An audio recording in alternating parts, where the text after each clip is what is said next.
Okay, hello everyone. Thank you so much for coming so late. Staying so late. Of course, I will be watching you if you are leaving, so be careful tomorrow. My presentation is about the key to superhuman performance. And I hope I can give you some new information and some useful information at the back. We will see how you survive the first part and how many questions you have, and then we'll see if I can do the second part or we skip it. Maybe tomorrow, if it's a rain day, maybe we can do it then. So, a little bit information about me, because maybe some people meet me the first time. Most probably, paragliding is not really a bragging sport, and it's a very small sport, nearly no visibility. So, just a little bit information about my credibility, that I've been flying comps for many years. I started in 2013, actually. My very first competition was here, the Serial Cup. And then, as you can see, I progressed a little bit. I started to fly Cat 1 comps in 2016, which are completely a different level. And then a personal story behind this lecture, because I have done it once only in Hungary. And the story behind it, that when I started to become on podium with mixed podiums with men, then I got a call from Gavin McClurg. I think it was 2018, and I was third in a competition at the time. And then he contacted me. My guess was that it's rare for women to perform on over a podium. So we started to talk about that first, and then it very quickly escalated. And we recorded a podcast, which is quite long. It's about 1.5 hours, but I do recommend you check it out. It's on Cloud-Based Mayhem. This is the podcast of Gavin McClurg. How many people heard about this podcast? Please put your hands up. Oh, quite many. Okay. So you are familiar with his podcast, which I really like, and I have been a big fan. So when he reached out, I was really surprised, and honestly, it was a great honor. So I put some effort into it, and what we discussed in that lecture became the base of this lecture. So there we discussed training overall. How do you become from zero to hero, or how do you progress from an average weekend pilot to a comp pilot? That was the question he asked me, and I tried to answer it. It's quite long, but as I said, it really gives a good base. I would say that if you want to approach any level of training in any sport, so what I will tell you, it's not new. It's what the Olympic athletes do. This is in sport psychology, a really old topic. Basically, you take your physical, your mental, and your technical skills, and you give yourself ratings in every single skill which is needed for a world champion. And you ask feedbacks from your mentors, and then you see clearly where you are in your current state and how you can develop to the next level. Is a question of your own motivation, of course. The tools you can use are all written down in sports psychology. So that was the first step, this talk. And then Gavin came out with his new book, and surprisingly enough, he adapted this podcast, what we had. And after this book came out, it was actually in 2021, so it's a Corona book. It's really great. I do recommend you to read it. So I found our lecture with Krigan Maure, Bruce Goldsmith, Jeff Sapiro, Kelly Farina, Jockey Sanderson, Russ Ogden, Rafael Saladini, and a lot of other very good pilots are there. So for me, it was a really big shocker that he included this. And when I was asking some feedback, why did you choose this podcast? He said, well, so many people reached out to him and started to ask him questions about mental training, that he realized this is an area which we do not cover, especially not in paragliding. However, it's a big topic and worth talking about. So 2 reasons why we do not talk about mental trainings in general in other sports. It's one, that most of the improvements are in the army, when they are searching the tricks, how you make a super soldier. Well, these data are not public, so we don't know about it. The second reason why we are really not inclined to talk about personal development in general, according to a Harvard study, from 8 people, 7 will rather continue the lifestyle and die when they have a chronic disease. So when people tell them, okay, this is what you need to do, that's what you need to change, stop smoking, stop drinking, change your life, lose weight, then people are just continuing to go on. So we are not programmed in general for change. A second, and it's just my personal also belief or experience in paragliding, that it's a macho sport. It's a sport where we do not face our feelings. It's not like we guys or anybody lands and, oh, this is how I felt, I want to talk to you about it. It's usually not like that.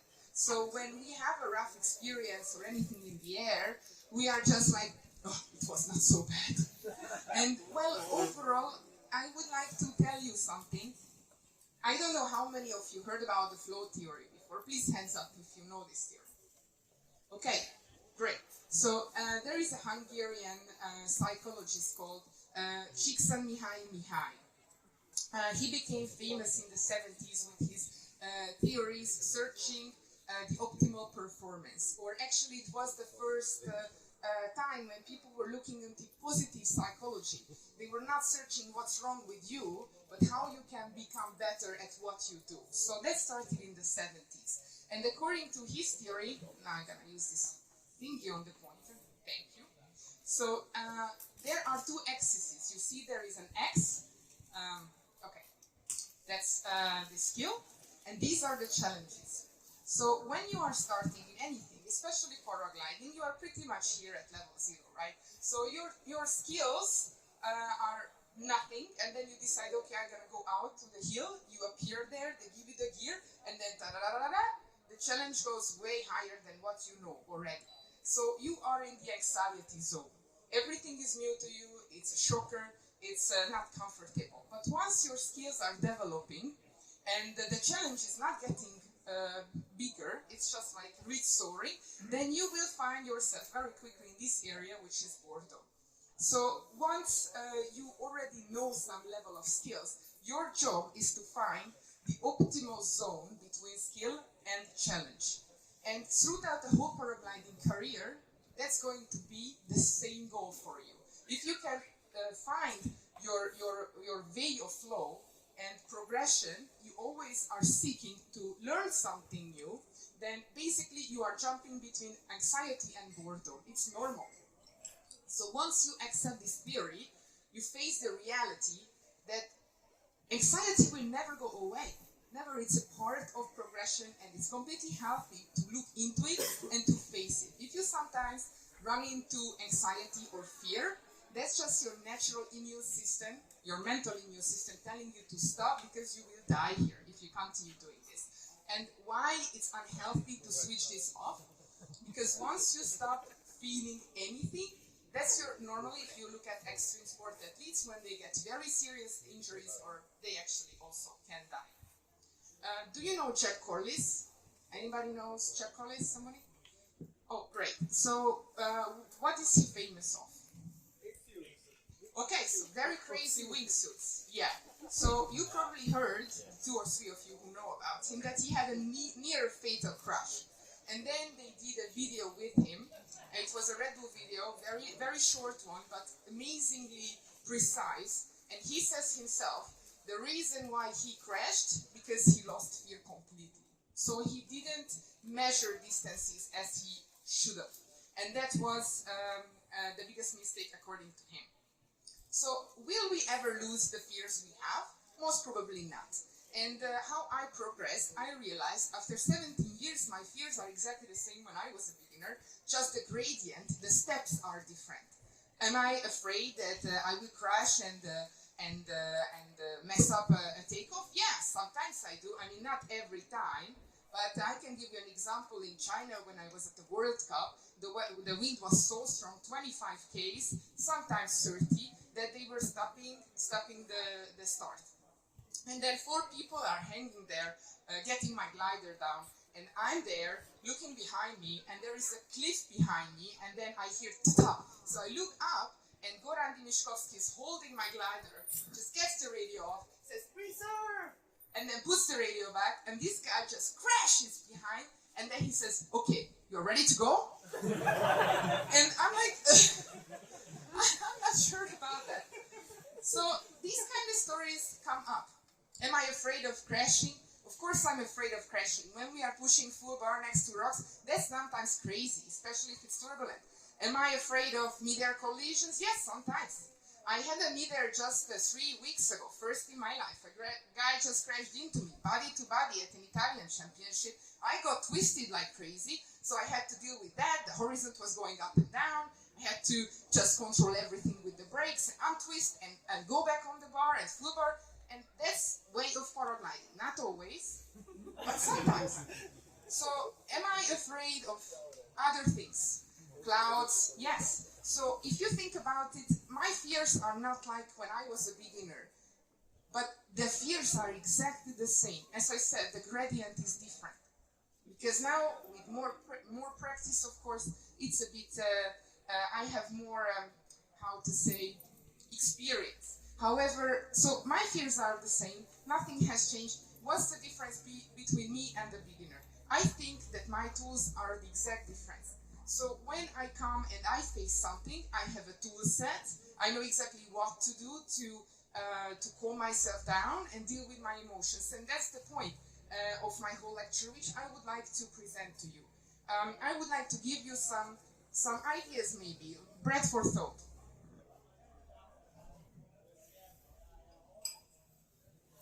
So basically, what the whole flow theory is about, that I'd like to read you this quote, because how do athletes describe the optimal performance? So when I make the most of my abilities and push them to the limits as much as I can, but without effort. When I'm in this state, every decision, every action is done fluently and leads smoothly to the next action. In other words, I'm in the flow.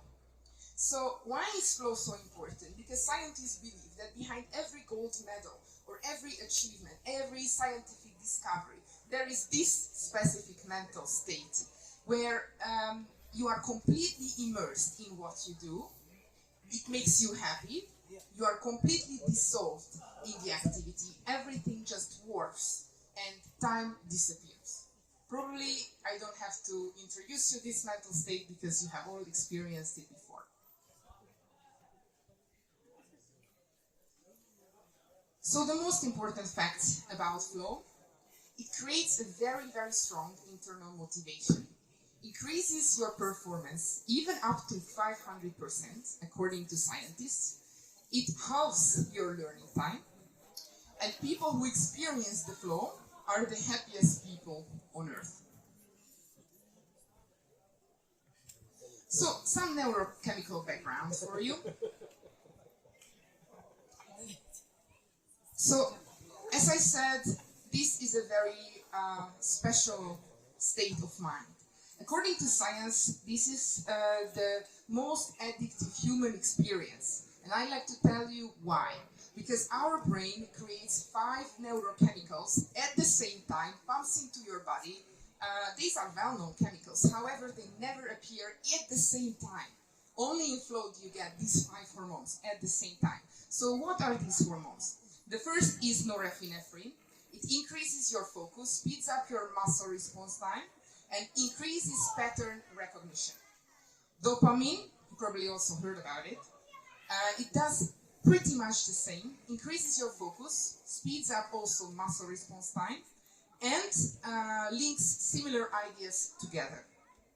Anandamide, it's a very strong painkiller. It increases lateral thinking. What is lateral thinking? When you are thinking outside of the box. So you are creating mental pathways between different things. For example, dopamine, what dopamine does, you have seen an apple before and you see a different apple, you can connect them very quickly. What anandamide does, you have seen an apple, now you see a pear and you connect them, oh, this one is a fruit, this one is a fruit. So that's lateral thinking. It's completely a different way of connecting. Endorphins, they are very potent painkillers as well, and very strong social attachments. So probably you have all experienced this, that you meet someone and sign up, and okay, they are nice people, but once you may go, then you are hugging, you're high-fiving, you're super happy, and people you fly with, you create very, very strong social bonds with. One of the reasons is also being on endorphins. And serotonin is the 5th one, it helps to relax, expels your unpleasant bad mood. So someone gave me an idea once, and I'd like to also present this to you, because you are a younger crowd, hopefully you're not going to stone me. So let's translate these to drugs for a second. So what if we say dopamine is like cocaine, which is exactly what happens when you use cocaine. Then you get a lot of dopamine in the brain. That's exactly what you are searching for, that experience. Sorry, you probably were not ready for that, right? When you asked me to present. Okay, so norepinephrine is like being on speed. Anandamide is like marijuana. Endorphins are opiates, and the most common endorphin is 100 times stronger than medical morphine. Surprising, isn't it? Serotonin is like MDMA. So is it surprising that this is the most and highly addictive experience on earth? I don't think so anymore after reading this. So what flow does to us? Our physical body, we are faster, we are stronger, we are more agile, and then our reaction time is way better. What happens in our brain? Our senses absorb more information every second. We process received information deeper and way much faster, and we learn faster as well. Pattern recognition is much better, and the ability to estimate expected events are also improved.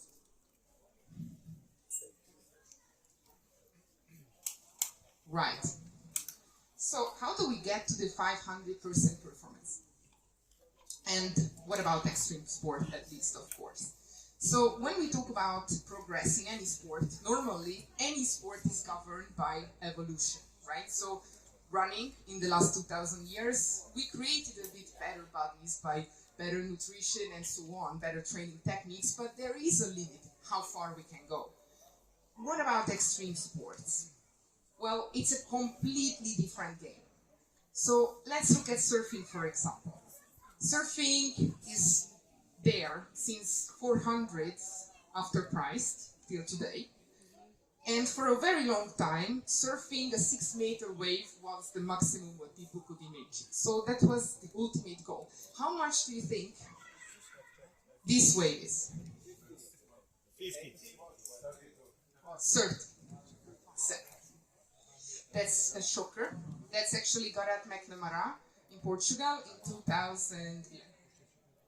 Snowboarding in 1992, the biggest jump ever in snowboarding was 12 meters. What do you think today the record is?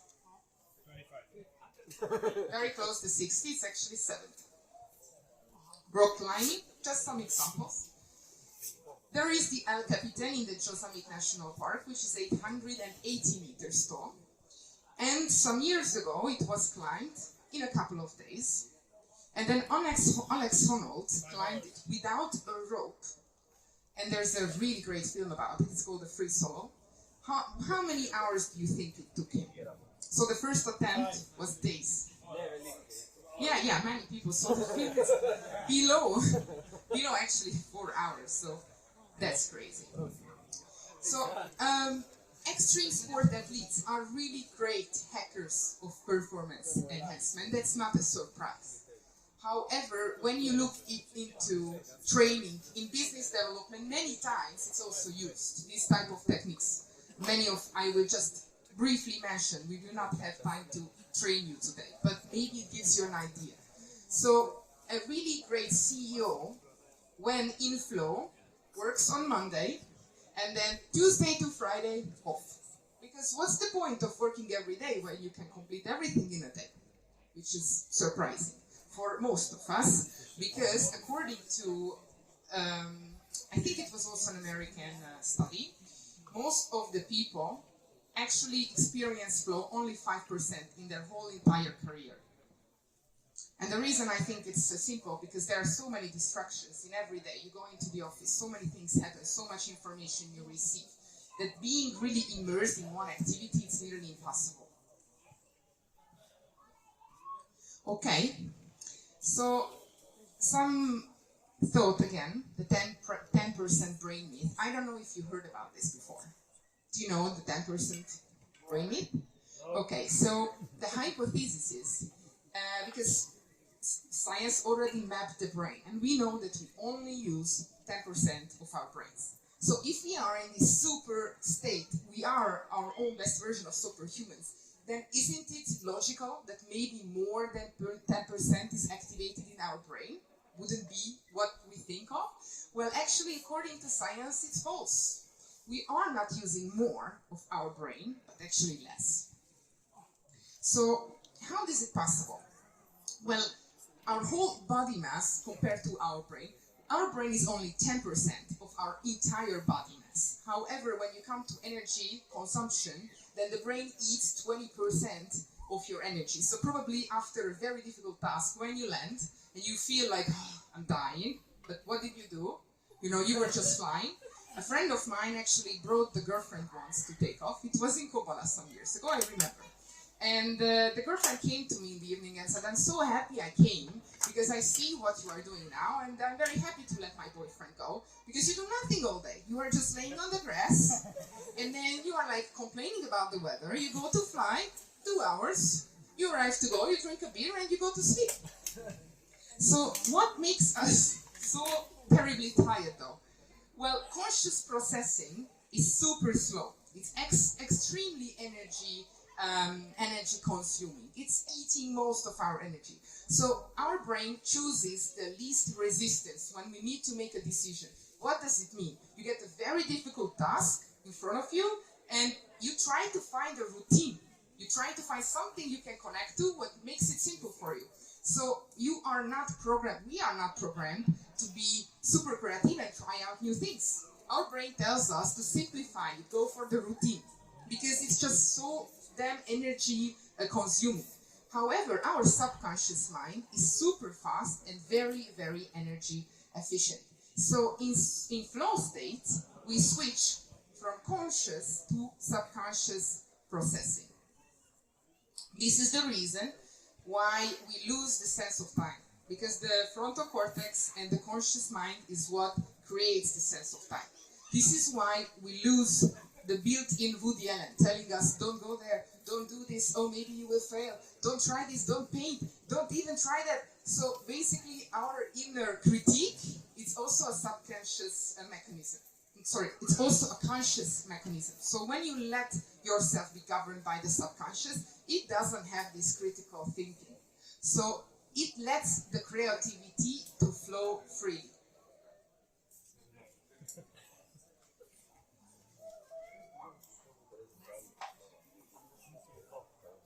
What are the conditions of accessing this flow state? Well, first of all, you need to be in an optimal mental state. What does it mean? You need to exclude every distraction there is. You have to have a very clear mind and deal with all your emotions. It doesn't matter if it's positive or negative. If you are happy, it's exactly as destructive, or if you are in anxiety or in fear. You need an optimal technical readiness. You need to know your gear, you need to be ready to use the gear to maximum performance. So in case, for us, for example, know your instrument, do the saves and so on. And fine-tune everything so you don't need to think anymore about it. Optimal physical condition, your body needs to be healthy. And if you are struggling with some pain or any physical difficulty like a past injury, that will hinder your performance or getting into this flow state. Good endurance and stamina is very much needed. If you are hungry or you are thirsty, it's very difficult to keep in this mind state because it will really distract you. Also, if you are hydrated, it helps, but then you need to pee, so you need to figure that out for yourself. Sufficiently high level of challenge is a must, because otherwise you reach boredom. If it's your very high skills meet with a very low challenge, then you are not going to get into flow, whatever you do. And then you need the high and directed focus. Right, so once you entered this flow state, how do you stay in the flow state? Because, come on, 2 hours in a task, staying in flow all the time, it's nearly impossible. You can maybe do it for a couple of minutes if you are very experienced. Otherwise, it's usually just a couple of seconds at one time, and then you are in and out. So what do you do? I personally recommend you some things which work for me, but of course, if you have any other uses, then or techniques, then please feel free to use them. For me, mantras work wonders. I use many times "where am I" mantra, because sometimes when I realize that I'm using past tense or future tense, so I'm thinking not in the present, but what did I do yesterday wrong? I shouldn't make the same mistake, right? It's already past tense. Or, oh, if I don't go there, he or she will overtake me. These kind of things are also, right, future. So you are projecting something. You should not do that. So if you use some sort of mantras to remind yourself, where am I? I'm here. I'm in the present. That might help you. It usually does help me. And then if I'm, for example, going through something which scares me, I have the pirate mantra, which I imagine, I stole it from a good friend of mine who is an industrial diver. And he told me once, and I keep using this ever since, that when something is very rocky, the air is very turbulent, he imagines that he's on a very small boat, and he's a pirate, and he's just shouting out to the storm that come and got me, the sea is rough today. And then somehow how he described it to me, it made me smile, and ever since when I'm in really rough air, I'm just shouting, the sea is rough today. And that helps. Visualization is a very powerful tool. If you want to go from A to B, and you're not sure if you can glide there or not, there are some obstacles, then visualize the air around the objects or the other pilots around you and getting out of the situation where you are. It helps me when I'm focusing, my bubble goes very strong. It's like my perception of everything else just shrinks down because I'm scared, for example. Not because of physical injury, but like bombing, for example. I'm afraid that I will bomb. Then my mind goes all around this little area where I am, this little bubble. So instead of focusing what's happening around me, especially if there's zero landing, which happens sometimes, I'm not normally doing it when I'm cross-country flying, but of course, with competition, sometimes we push to areas where there is no landing. So does it help if I focus down and looking down? No. So a good friend of mine told me this trick. If there is no landing, there's no point of looking down anymore, because wherever you're looking, that's where you're going. So instead of searching for a tree where you might hang yourself, just look up and visualize how the air will, or how you will move out from this situation and connect to the next thermal. So visualizing that helps me a lot. Setting the right goals is key. Instead of setting goals in a competition where you want to get ranked, that's the very, very, very worst way you can think of, because then you are setting yourself up for failure most of the time, because only one guy will win the comp. So instead of focusing on your ranking, focus on what I can learn from, what can I take away from here. So when I told you at the beginning that you need to map your own skills, and that's key. So map your skills, have an Excel sheet with all your skills and the rating next to your skills. Then you will choose the one which you need the least amount of energy to improve that skill the most. Have you heard of the Pareto rule? Yes. Okay, so great, 1%. So I tell you, the Pareto rule is a theory describing how you can achieve things. For example, I want to go and pass an exam. And if it's enough for me to pass it, I don't want to get the best rank, then what I'm going to do is spend 20% of my energy to achieve 80% of the knowledge, and I will pass. However, if I want to pass it with flying colors, I will need to invest 80% of my energy to learn the remaining 20% and get to the maximum. Does it make sense? Okay, so basically that's the point, that you look at your own skills and you pick one and you say, oh, this is super easy to improve, and if I improve this, I will really, really improve massively.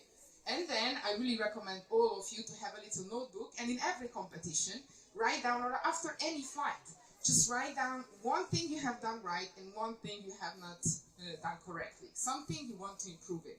And then you look back in your little notebook. And if you realize, oh, there is a pattern, I keep making the same mistake, and I guarantee you will find some things like this, then that's what you want to grab onto and look, does it make sense for me to improve this skill?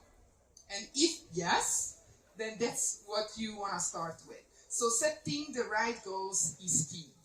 Do not set goals where you want to rank this and this, or I want to overtake my best friend because we started paragliding and I want to just get a little bit better than him. Try to improve yourself. Then sensing the physical environment most of the time is a great tool for me, especially if I'm getting bored or I'm getting anxious and I realize I'm not focused on that specific moment. What do? I like to get the brake line around my hand and just create a little bit of physical pain. Not, I don't want to kill my nerves, but obviously if I just hold on to these brake lines a little bit longer, then I get back into this sharp pain, just kickstarts my whole body and then makes me realize I'm here right now and I need to focus right now. So that's something I like to do. Also sometimes I just, when I do this with my feet. So I just feel something on another part of my body. Or I open the shield to feel some air on my face. And any physical sensation usually puts me back into just being connected to the moment where I am. A breathing exercise helps me. This is very simple. You just need to breathe in very slowly, which I have done today when I missed the first, missed the cylinder over the Meuse River. Actually, I missed it twice because I was so eager. 100 meters below, I passed like twice. And then I was like, okay, breathe. You are right here. It doesn't matter how it goes. You don't want to bomb, so just breathe in very deeply and then just breathe out. And the breathe out should last a little bit longer than the breathing. You repeat it a couple of times and it will clear your head. Very simple physics. It just gives more oxygen to the brain. The oxygen helps you to think faster. And then my last tool is music. I get a lot of comments about it because it looks sometimes dickish to turn up at the takeoff and then put on some music. I usually just turn the music when I'm already in the air. And if I'm in a big turmoil, I make sure I turn the music down so I don't bother you too much. But music really, really helps me. And how you choose the right music, I have a video for you.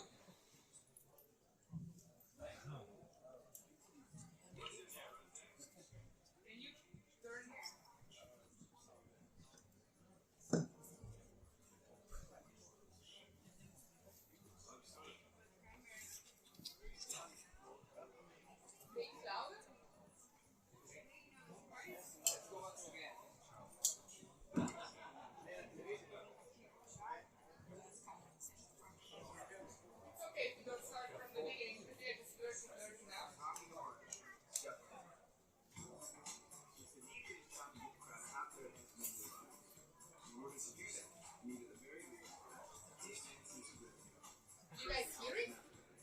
Can you make it a bit louder, maybe?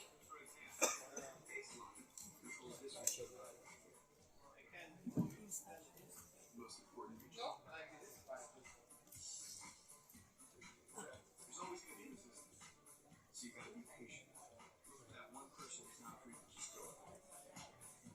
So, it's from a film called We Are Your Friends. And this guy is a DJ trying to pick up this woman and teaching her about music. So we'll get this 1 minute of music lesson.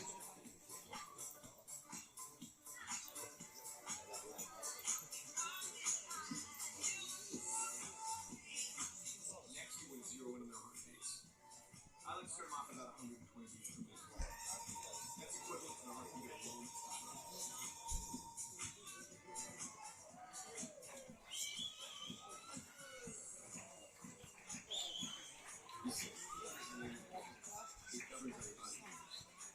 We can't do basic slow.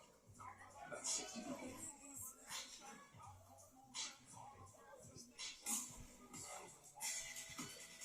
Dubstep is actually 140 BPM cut to half speed. It ends up being about 70 BPM.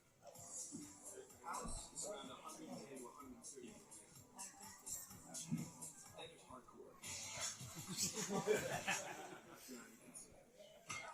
Once you lock onto the heart rate, start bringing them up, song by song.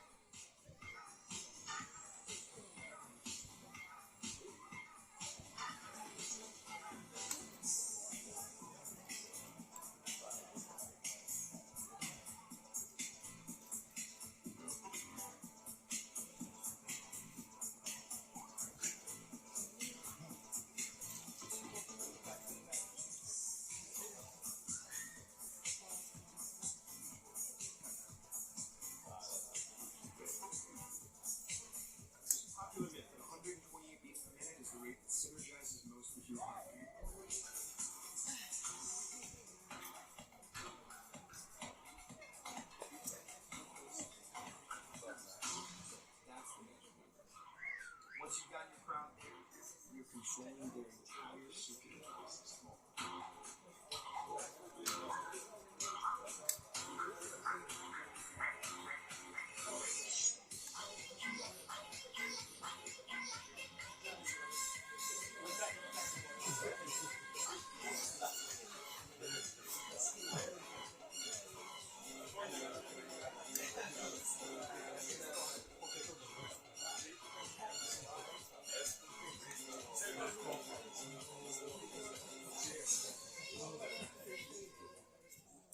Yeah, I thought you would enjoy that.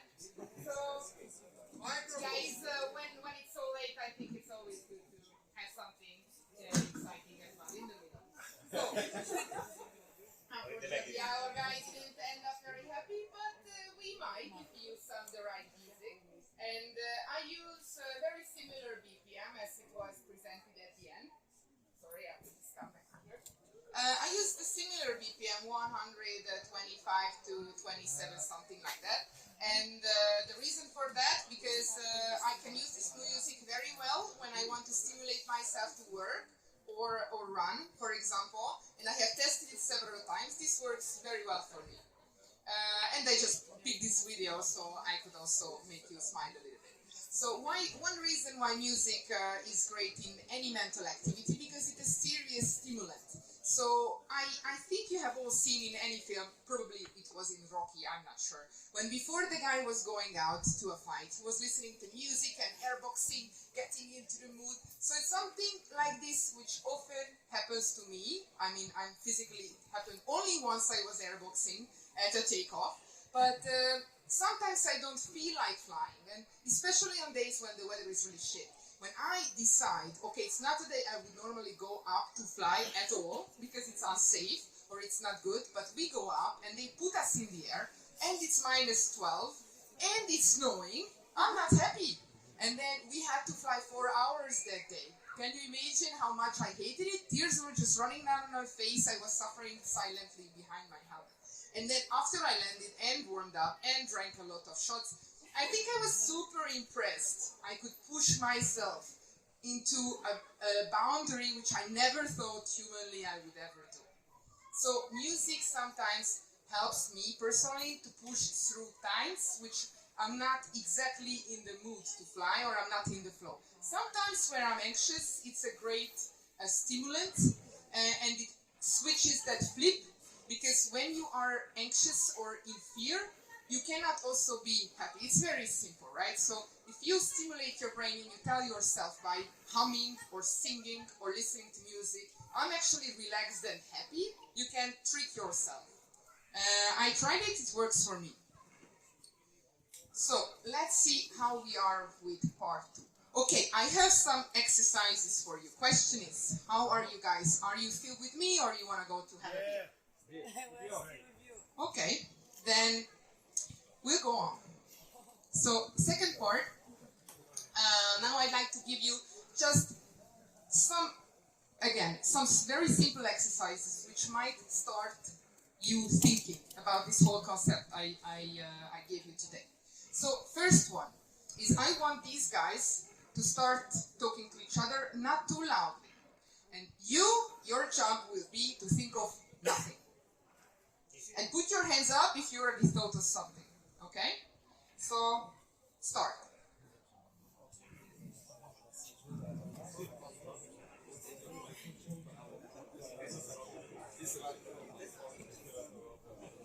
Okay, thank you, enough. I think you're all lying at the back, because it's not possible one single thought doesn't pop into your mind. At least that these are idiots, or what are they doing? So, actually, it's also sports psychology with Olympic athletes, which realize that holding a non-thought with distractions below 3 seconds is extremely difficult.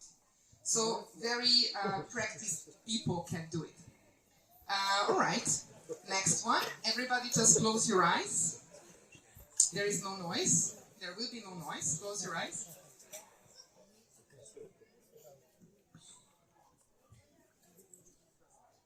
Right. Then focus on your breathing. Very deep. Inhale and exhale. Try to just clear your mind. Breathing. You're dead. Let's start again. Everybody, relax, close your eyes. Breathing. Breathe in. And breathe out. Now, count.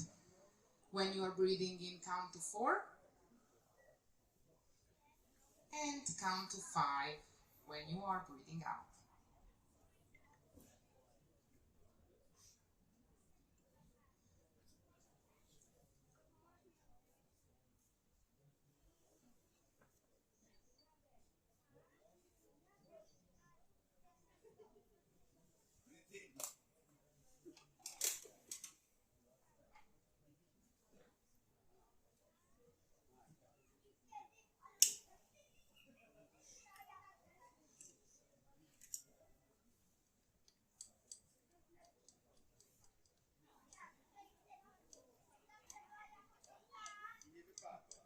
Okay. How many seconds do you think it was? Anybody? Someone? 30. Exactly, 30 seconds. Good. So probably you heard things, right? You were listening to people around you. Maybe you heard the kids outside. Maybe you were thinking, how long are we doing this stupid shit? So things were coming, probably. So I will give you some help now. Do you hear the clock? Do you hear it? Let's try again. Close your eyes.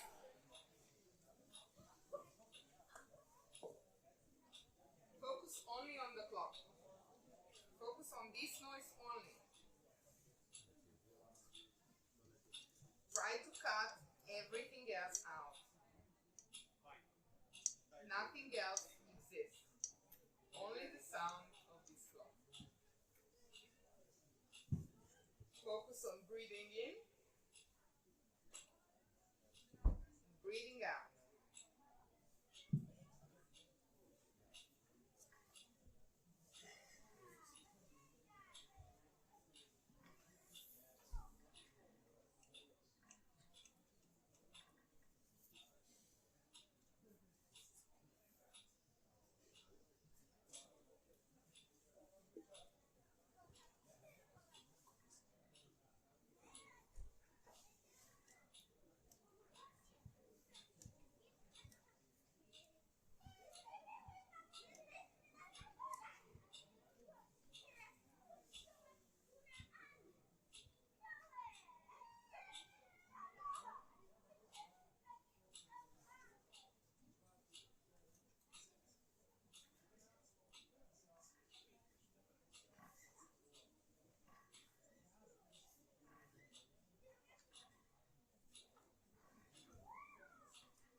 Okay, thank you. How long do you think this was? 1 minute. 1 minute? Yeah, 1 minute, exactly. So, was it difficult, more difficult than before, or easier, or the same? The same. Easier. Who says it was the same? Okay, who says it was more difficult? No one, or actually one, two. Who says it was easier? I think a bit more, not by many, but a bit more. It should be actually easier if you are focusing your mind to one area to help you. So if you thought it was difficult, obviously we are all tired, you had a lot of stimuli today, but try this exercise in the morning when you are refreshed. And if you cannot hold your focus like this, then meditation is a great tool. Actually, it was harder because I tried to breathe in the deep. So 4 in, 5 out. It was not natural. Okay. Interesting. Yeah. Okay. So with the practice, 15 minutes meditation can help and equal to 2 hours of sleep. So I really think that learning to be mindful, learning meditation will help you ultimately to focus way better than what you are capable right now. So that's something you can all tap into. There is, if you have Netflix, there is a great film now about mindfulness. Some of you are, yeah, I've seen it. So, yeah, try it. It's just very simple. You put it on, you lay down on the sofa, and then you try a simple meditation, and maybe you learn some tools. So I will give you some introspection into my routine. And as I said, it works for me. Maybe it helps you. If not, then I will recommend you keep searching and find your own tools. But what do I do before the flight in the morning? If I wake up and I have some very bad pain, or I had rehabilitation a couple of times, and it happened that we went to takeoffs which were very bad, the weather was not good, the wind was crosswind, so I woke up with fear of getting re-injured. Is this the right mindset for flying? No. So I just lay down and I did a 15 minutes of deep meditation, relaxation, and it helped me to arrive to the present instead of focusing from the past to projecting something which happened and might happen in the future, but obviously it did not happen. So you have to also eliminate everything which is irritating, which can be irritating. I recommend that you switch your phone off early before you go to take off, which happened to me several times that I forgot this, and I got a phone call and it completely destroyed my focus for the whole day. One day in the World Championship, a client called me, and we had an argument, and the whole flight, I'm kidding you not, the whole flight I was firing this guy in my head. Do you think it's the right mindset? No. So I should have just taken the audio off from all the mobile apps, divert the calls, and switch the phone off, which I'm doing now routinely every morning. Then adequate clothing is something you should not forget. Some of you forgot pullovers. I heard you calling for, do you have extra this and that? Well, being cold in the air, it's not going to help you to maximize your performance. It's the same if you need to pee. So I heard so many people saying, oh, I didn't make go because I needed to land. You know, the hardcore pilots rather piss themselves than land. So just something I hope you will never happen to you, but it's something which nobody is ashamed of, because if it's a super final, then it might happen that you are giving an interview after winning the task and nobody is taking the video only after this point, which happened to somebody I know. So isotonic water is something I really recommend to put in the camelback, also protein bars, because you need to feed your brain, because as we discussed, it's eating energy all the time. Then once I have my morning routine and I do pack everything, I make sure that I'm fully prepared. Then we go to take off. And then I focus everything around me. I try to become in an observation mode. I look at the metal and make sure, of course, we are talking to each other, and then sometimes you don't even realize behind you a big cloud is developing. So to make sure that you assess the weather correctly, from the early morning you arrive, in every 15 minutes or half an hour, you look at the sky and you make your assessment, how is it developing? Because sometimes it's not according to the metal. And the exclusion of negative feelings is also key. Whatever comes into your mind, if you say, I hope, I will not, your brain is like a Rain Man. I hope you all seen the film. It's about, it's a wonderful story, and the main character is an autistic man. I often compare my subconscious mind to an autistic person, because the subconscious does not understand negative statements. I hope I will not crash. Your mind plays you a crash video immediately, and then your subconscious says, I hope it doesn't happen to us. But your subconscious, which you want to give the lead to later on, because you take off, and you are like in a car together, and you say, okay, you drive. I'm just going to hang on for the ride, because you have seen every single minute I spent in the air, hundreds and hundreds of hours of videos you have, all together these images pile up. And if I'm in the flow and you drive, then you will pick through all this material in a nanosecond. So when I may go, and somebody asks me, how did you may go? Because for example, in the World Championship, it happens sometimes. Someone cuts in front of everyone with 20 minutes, which is insane. Normally 150 pilots arrive within minutes. It happens very often. You've been to becomes, many of you've been to becomes, you see it happening. So if somebody does a crazy move and we go there, how the hell did you pick that route? The guy will say, I don't know, it looked better. And then you're, how does it help me? And you think, oh, maybe he doesn't even know, or he got lucky, but no, he was in the flow, and the subconscious mind just did the perfect pattern recognition. And instead of him stopping, okay, the wind is coming from this way, the convergent line is here, another wind is coming, and the mountain is there, and the sun is shining. You don't have time for that. So if you want to really do the best performance of yourself, then you need to give the right to your subconscious, which is like exactly like an autistic person. So you need to also approach him, giving him positive messages. So instead of, oh, it's really pop and dump, like World Cup in Italy. I remember we had crosswind, and every second World Cup pilots with Enzos were taken up, bam, taken up, bam. So I'm coming next, and instead of telling, I hope I'm not going to get pop and dumped, then, you know, I cannot say that. So I'm telling myself, I have done this before 100 times, and I visualize a perfect takeoff, and that's what I'm focusing on. So make sure that you always talk to yourself with positive messaging, and only visualize successful events. Now, at the briefing, when the briefing comes, a key part for every pilot is to visualize the whole task. If you have ever seen have you seen a corridor task before? Okay, so maybe I don't go deeply into the technicals, but sometimes we fly with very, very strong winds in valleys. We fly down in a corridor task.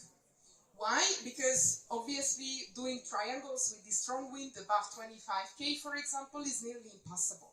So if you just look at your instrument, the instrument will recalibrate your task the further down you go, right? So what is the perfect strategy? Forget the instrument. Once it's on the task board, you go there and you make your own strategy. You visualize the task. Probably you have seen pilots going to the task board and then, okay, this way, this way. Like today, if I'm facing down from Kobala towards Tomin, then we go out here, then I go there, then I go over Musli, then I come back to the Kozlovrov, and then I go down to the Stol, and then into Bol. And I know this by heart. And I could draw it on the map as well. I don't need the instrument for that. And you need to also memorize everything and visualize how you will fly it. Calculate how many climbs you will need. Before you take off, you should need to know that it's going to be like many climbs or just a couple of climbs. So strategically, today if the weather would have been good, we could have done it with 4 or 5 climbs, or even less depending how high the climb base is here, or sometimes in this region. Sometimes you have very lucky days when you don't need to climb only at the end of the ridge. So don't need to stop everywhere. You just full bar to the end of the ridge and climb there for crossing the valley. So you make these decisions strategically before you go into the air and memorize everything. Why? This is so important with, for example, this kind of task, because this is a complete trick on your mind. Once you go in the air and you get drifted, you stop here at the first leg, you stop, and you say, okay, I'm going to thermal here. You start thermaling and you get drifted. So what does your instrument do? It will push point number 1 down here. And you forget, you don't look at it, you forget it was actually higher up. And the moment you are, for example, want to do number 5, and it puts you here, then you need to come back a way bigger distance towards goal, or actually towards end of speed. So the right strategy, for example, with this task is just to stay here, start doing this, crossing everywhere, and it will push you down anyway. So if you think about it before you go to the air, you can make your strategy and you will eliminate half of the mistakes what you might do later on. Right. Take off.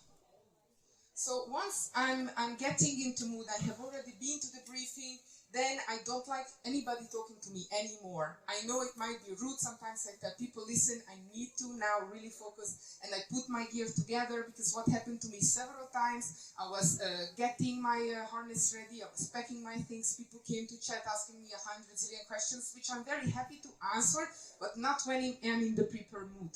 So sometimes I even put in headphones, so I signal people that I'm listening to something and I'm busy doing my thing. So make sure you don't lose your food, you don't forget the tracker, you don't forget to attach everything to the correct places. So in this time, your focus goes down a little bit first, and then it moves out. Once you are ready and attached, it expands outward. And you start getting information from everywhere.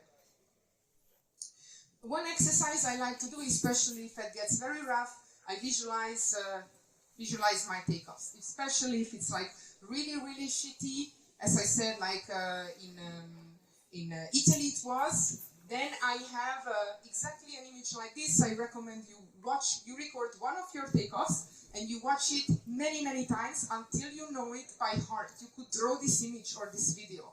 And if you imagine yourself like a super cool person taking off, then you will get that internal strength, even if it's rough, even if it's very technical. You have done it.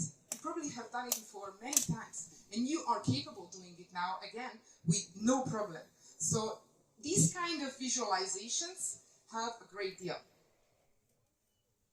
Once I'm in the air and in the flight mode, then I have two modes only, thermaling or gliding. So I keep reminding myself, if I get distracted, if I'm too low and I try to search for a landing or something, I'm like, where I am? I'm in a thermal, so what I'm doing? I'm in a thermaling mode, so do not search for landing options. Do not think about anything else. So I keep reminding myself. Kriegel Maurer actually has it in his fingers, on his gloves. He's got many keywords like this. So it does work for many pilots. It does work for me. I recommend you also maybe put something on your cockpit for once. There are some pilots who don't push too much or try to rule the gaggle more. So anything you need to work on, that specific skill, because do not put too many skills for one comp, put one skill you want to work on. For beginners, I would say take the perfect start. That should be your focus. Don't focus on goal, it's too far away. Just take the perfect start. It's not easy. Once you are in the air, search for those pilots. If you do not know who are the top pilots here, what glider they are flying, what color of their jacket, then you do something wrong. You should know all this information, and once you are in the air, position yourself close to these pilots and try to learn from them and follow them. Try to learn how do they find the perfect start. So that should be your key goal for a competition at this level. And then later on, it can be thermaling, that no one out-thermals you, or you do not stop at every thermal. And gliding, I think it's a skill which for me took the most amount of energy to really learn how to glide, how to search continuously, because the air is not constant. So sometimes going straight between lines is not always the best glide. So that took me personally more time, so you can maybe also think, what do you want to start with?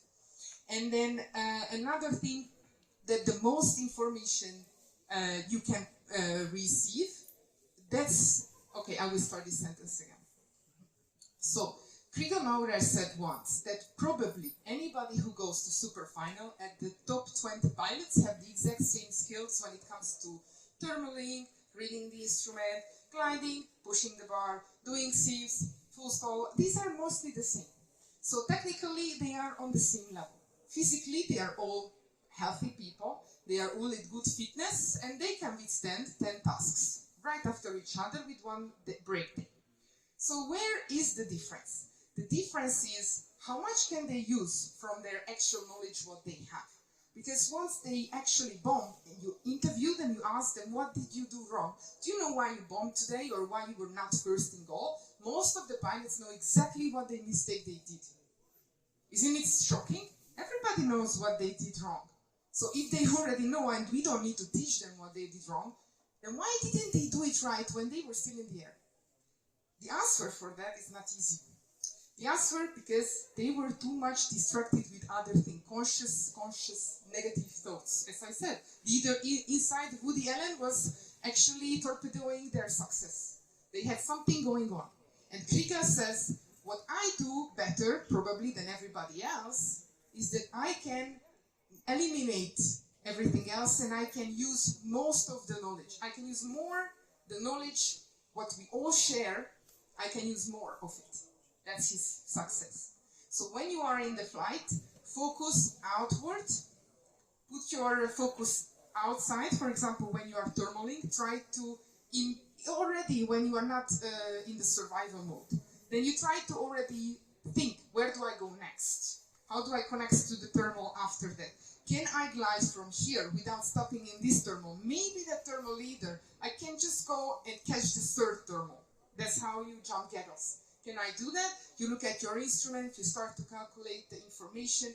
If you are a beginner and after a while you will see it doesn't even crosses your mind. You just see the opportunity and you go. Because you are so much muscle memory already, you don't need to start thinking anymore. And finally, when you may go, then I recommend that you really enjoy your personal success and you share the experience. Even if you bombed, remember, sometimes you're a rock star, sometimes you're a rock.